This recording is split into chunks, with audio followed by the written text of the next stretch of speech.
In this video, we check in for a market update.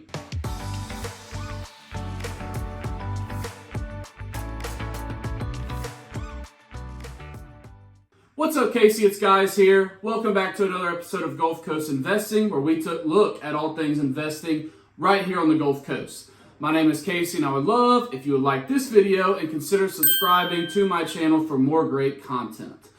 So it is the middle of July, so I wanted to come on here and give a little middle of the year recap of what's happened so far and what we're looking to happen for the rest of this year. So we're going to look at things both real estate and also property management, rental-wise as well. So real estate market, just like everywhere else, to sum it up, it's crazy. So, interest rates are still much higher than they have been the past couple years.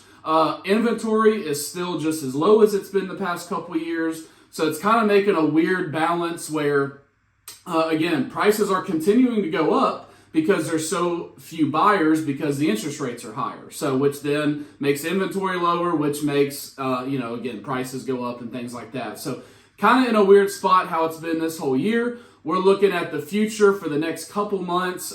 Summer season, you really don't get a ton of short-term rentals that hit the market.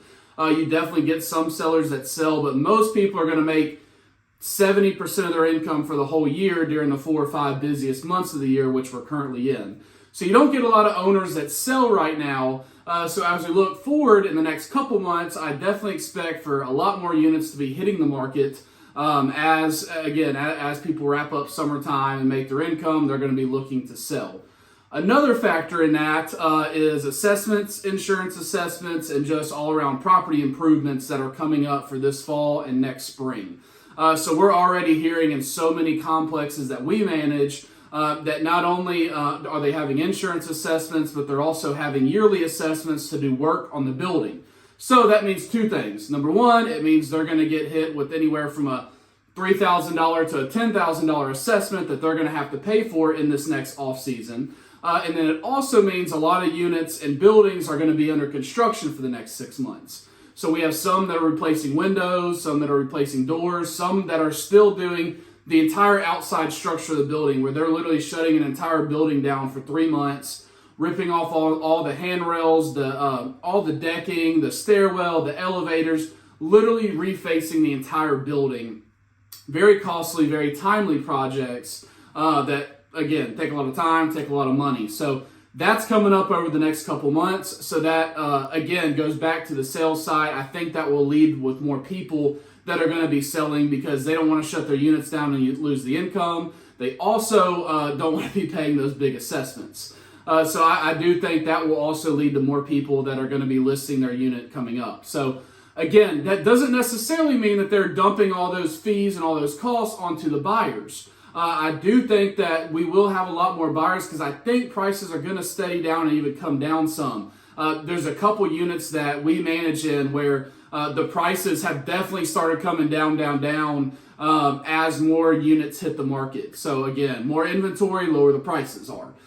So some buildings, there's still just 1 or 2 for sale, so it's keeping the inventory low and the prices high. Again, other buildings with assessments and HOAs and all those kind of things, people are wanting to get rid of it, so it's making the price come down. So that's where you as a buyer, would have that advantage that, hey, you may get something for $30,000, $40,000 less than it was last year. So you're going to get a good deal. Yeah, you may have to negotiate who's going to pay those special assessments, and maybe they cover half of it for you. Maybe they cover all of it for you. So you don't have to pay the assessment. The seller pays it. Plus, you're going to get it for a much better price.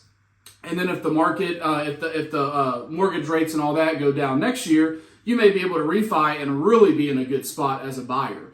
So again, there's positives and negatives for both buyers and sellers. Even if you bought, a year ago, you can still sell, still pay the assessments, and you're still going to be positive, overall on the deal. So it's really positive for both buyer and seller. So that's what I expect coming up for this off season. On the property management rental, short-term rental side of things, if you followed stuff that we've been talking about, the tourism board down here, they put out numbers back in the springtime that overall bookings and rentals were down about 30% compared to the last couple COVID years. So again, not a big surprise because people had a lot more spending money the last couple of years. They also had a lot more time and freedom with school and work from home jobs and things like that.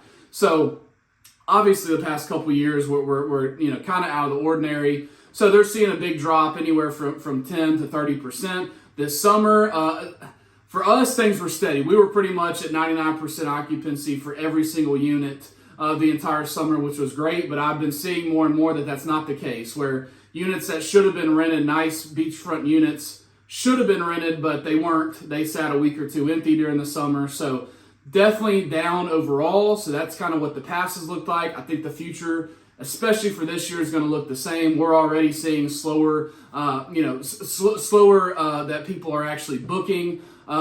Just like we saw in springtime, there was a ton of last minute booking that we got in springtime. I think that'll be the same for fall. So I would expect the overall prices to come down on rentals, last minute bookings to go up, and bookings in general to be down to about that 30% mark compared to the last couple years like we saw in the springtime. So that's kind of what I'm expecting. But again, I think next year is going to be great. People, especially that are buying now, they're going to be in a great spot. They're going to be able to lower their interest rate. Hopefully next year, in the next couple years, they maybe will get a better deal on the property itself. The sellers will get to cash out and some equity that they have in the property. So all around is good. And of course, the lower the monthly payment is for that buyer, if they got in at a lower rate, then the lower they have to make each month to make their, pay their bills and all that. So maybe rentals kind of come back in line and they're able to come down a little bit. So people that are looking to come on vacation, it makes things a little bit more affordable. So that's, again, what I think is going to be going on the rental side. So just prepare yourself if you do own a rental, vacation rental. Obviously, everybody's been seeing the global, or really the national numbers, especially for Airbnb and VRBO, showing how big they're down overall. A lot of those are in some specialty markets where cities have banned short-term rentals and things like that. That's led to a big decrease in Airbnb's overall profits and things like that. So some of those make sense of why that happened, and then some are literally just because it's a different year than it has been the past couple of years. So just keep that in mind. Prepare for that. Hope you'll have a great week. We'll see you next week.